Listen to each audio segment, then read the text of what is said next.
Hello there. So recently I was lucky enough, and I say lucky enough, to be going to Celebration. To fill a full week of Star Wars for me was just absolutely awesome. We started off with going to Disney's Galaxy's Edge, which I have to say is absolutely mind-blowing. It's not just about the huge Falcon that's there, it's every little detail. Everything from the light switches, control panels, everything, things that function. And on top of that, you've got some amazing rides that are there at Disney. I know there's some of you out there that are just original trilogy, and that's all you stick to, but for me, it was just absolutely amazing. Luckily enough, I got to spend some time with our friends from Germany, Dan, Lisa, Anna and Dino. Such an amazing time, and especially stood there in front of the Falcon on your birthday is just, you know, I've gone from 48-year-old man to an 8-year-old boy. The whole experience was absolutely amazing. But getting on to Celebration itself is the biggest Star Wars event of the year. If you're going to Celebration and you've got a 4-day pass, I would recommend getting there early, because you've got a queue, and it's a big queue to get in. I mean, the greatest part of Celebration for me is getting to see you guys in our costumes, or, you know, people just want to come up and say hello and say we really love your work and stuff like that. It's always gives me a buzz, and I certainly bumped into a fair few of you out there at Celebration. But we also managed to collar some of the exhibitors there, like Stephen Lane. Yeah, so this is probably the highlight from a Star Wars perspective for us this year. You know, we never know what we're going to find, what we're going to unearth as we go year to year. In fact, auction to auction, really, because of course we're doing them in Los Angeles and London now, annually. And so it's a real challenge for us to find exciting and interesting content.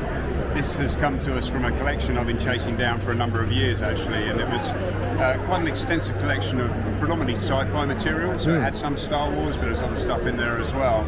And on this list, you know, that I've known about for quite some time was an X-Wing fighter.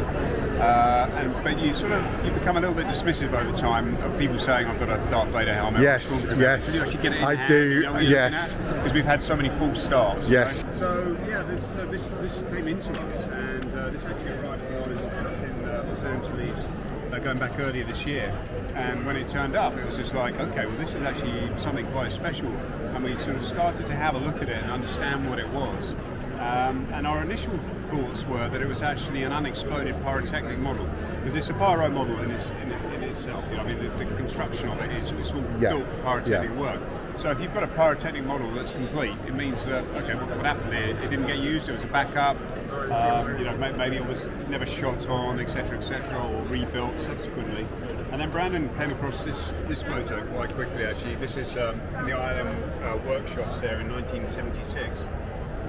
And immediately it was apparent that this was a photo match to that still. So this was a significant thing immediately, in so much as it's the first time a studio scale full X-Wing that matches anything in the archive, anything that's photographed, has actually come to light.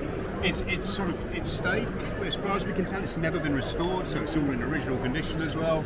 And I think it's one of the most astonishing finds that we've had for a number of years. Now, I know that you're a huge Star Wars collector yourself, so how do you separate business from pleasure with a piece like this? Yeah, I mean, that's a really tough question to answer. I mean, it's a big problem for me, because the passion is absolutely, as you say, original trilogy Star Wars, and this does happen from time to time. In this instance, we were so far contractually down the line with the collection, and we didn't know what it was until we'd got it in and we'd gone through the motions. And also, you know, I've got to be fair, I've got to be reasonable. You know, this is my business, it's my livelihood. We've got to have the good stuff in the market. We've got to bring it. We want to show and present and display these finds.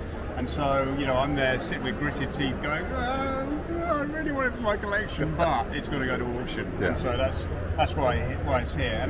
So great talking with Stephen, as always. I'm a collector in his own right, as well as owning Prop Store, and some of the great pieces like that X-Wing coming up for auction very soon. Be interesting to see how much that goes for in the end. But there's also other things that I'm sure that we'll be looking at in the next auction coming up. So, as well as Stephen at Prop Store, we managed to catch Nick Maley, who was one of the builders of Yoda from the original trilogy. I asked Nick what he thought was the most, what endures about Star Wars and how we can pull off these big events year on year. Really, it all comes down to Lucasfilm being the first company to be smart enough to keep marketing the product after the first movie was done. You know, most movies, they market the movie, it goes to the box office, maybe it goes to video, and then they move on to the next project. You know, Star Wars kept pushing for the 3 years until we got to the next movie, and the 3 years till we got to the next movie. By that time, it was a decade, and they'd already established this tradition of talking about Star Wars and dealing with Star Wars. Oh, we haven't got a new Star Wars? Well, let's release it on a new format. Oh, you know what? Let's add 2 new scenes. Let's put out some rumors and make sure that people are still talking about it. It's become a piece of the way of life in many different cultures, particularly in the US. But I think it was in the UK that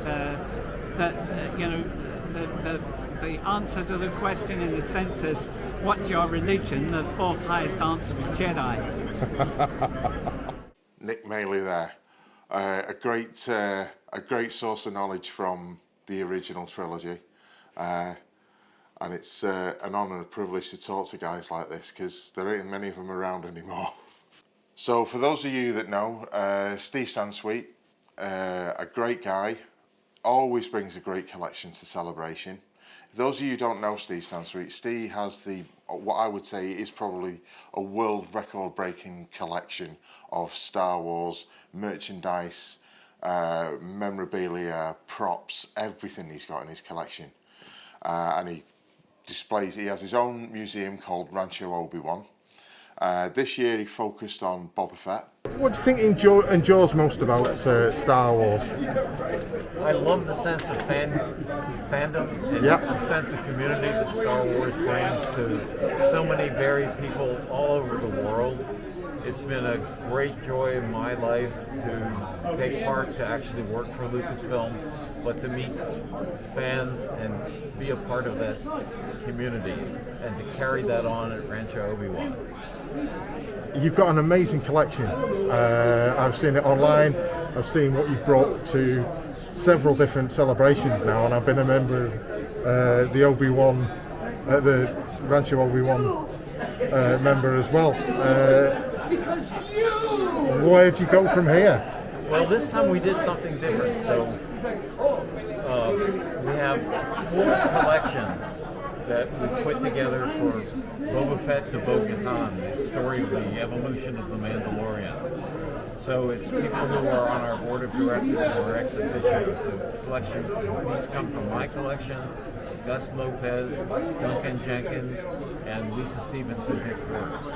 So it's a different way for us to go, to combine the best objects of our 4 collections. So yeah, if you're ever at a celebration, go and check out the Rancho Obi-Wan stand. It's fantastic. You get to see a real piece of history. So, lucky enough, I was able to meet Adisha Radapur. Hi, my name is Adisha Radapur, TK42128 of the 501st Legion, Southern California Garrison. But I coincidentally happen to be a stuntman as well. So I've been very fortunate to work on the Book of Boba Fett and the Kenobi series that's going right now. On Book of Boba Fett, I was the Klatooinian King opposite Temura in Jabba's palace, and as well as Kaba Bays, which got cleaved in half by the Mandalorian. And in Kenobi, I can't really say much of what we were doing. All I can say is I was one of the troopers, well, a couple of the troopers, but throughout the whole series. So it's been quite an honor and pleasure playing with them. So, and this is your first celebration as well, which is remarkable. Yeah, this is ironically, this is my first celebration. I mean, I grew up watching Star Wars as a kid. I probably watched New Hope maybe a couple hundred times easy. And I knew about Star Wars Celebration, but I was never able to go because it either was at a time that I was working or someplace that I couldn't go to. So this is my first Star Wars Celebration, and in one Star Wars Celebration, man, I feel like I've gone back to being 12 years old and having some fun and meeting guys like you guys at RS. I'm like, oh my God, are you kidding me? So yeah, so it's quite neat. And you know, you build so many outfits. I've built quite a few different outfits now, different TKs and so forth, the biker scouts and stuff. So it's neat to come here and now be able to show it off a little bit and have some fun with fellow troopers throughout the world and seeing everybody else's amazing work and meeting great people and stuff like that. So it's been exciting. So for Adisha, it's not just a job. It's a passion as well, and you see that it comes across when you speak to him.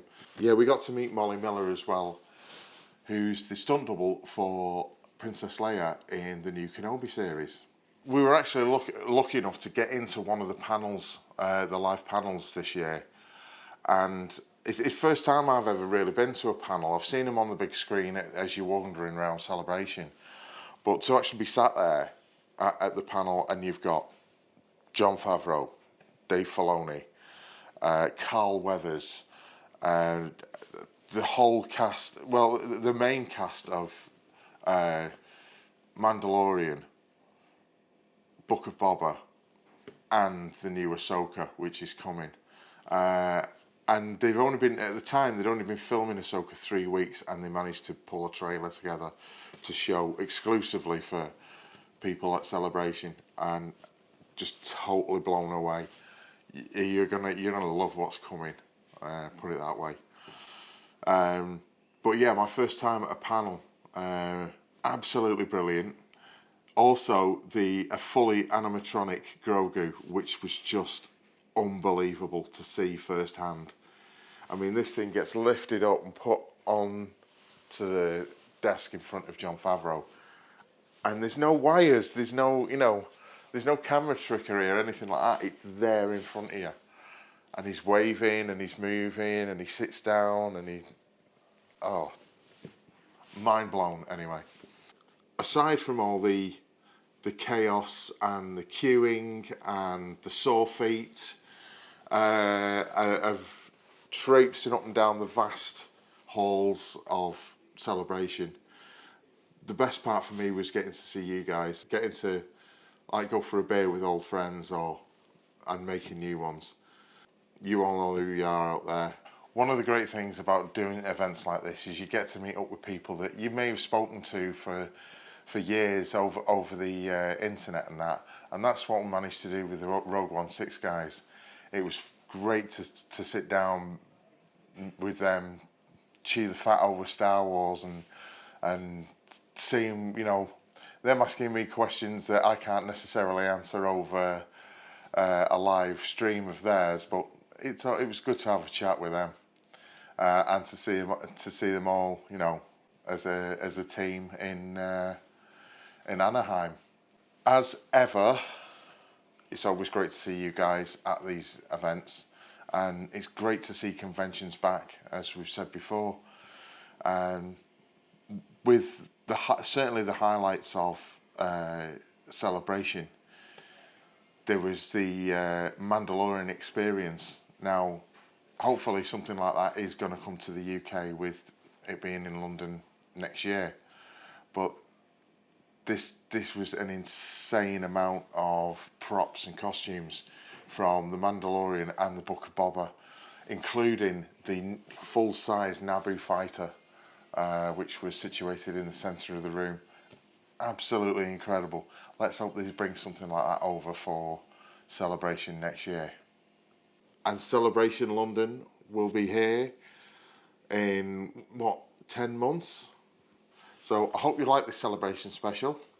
Don't forget to like, subscribe, turn on notifications, and hopefully we'll see you in London. Really looking forward to Celebration London next year. Hope a lot of you are going to join us. I'll be joining Simon and seeing him react in person to his amazing Celebration trip next time. For this time I've had to deal with the video only. You didn't mention anything about next year's celebration, did you? Are you going? Are you looking forward to the next celebration in London? Are you looking forward to the next celebration in London? I'm looking forward to it. So this week, small update for you. I have had a slight accident. I've been out the studio most of the week, but hopefully we'll be back next week.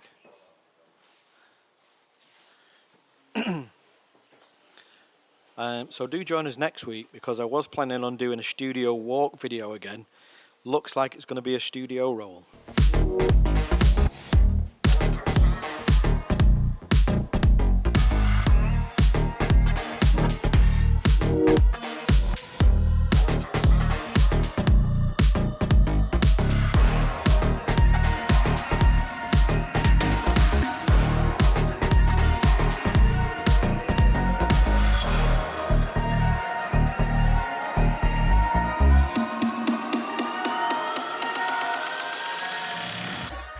And they're off.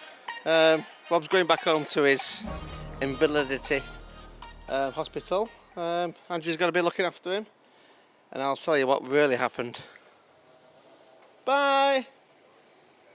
He's put on a lot of weight, and it's only happened like 4 days ago.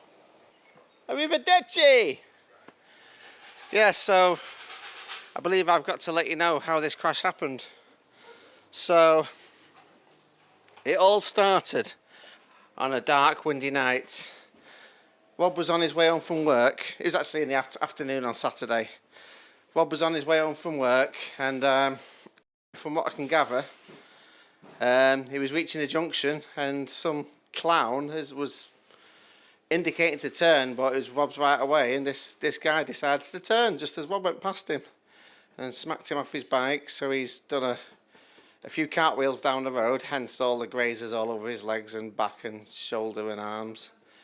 But sadly, the car hit his ankle.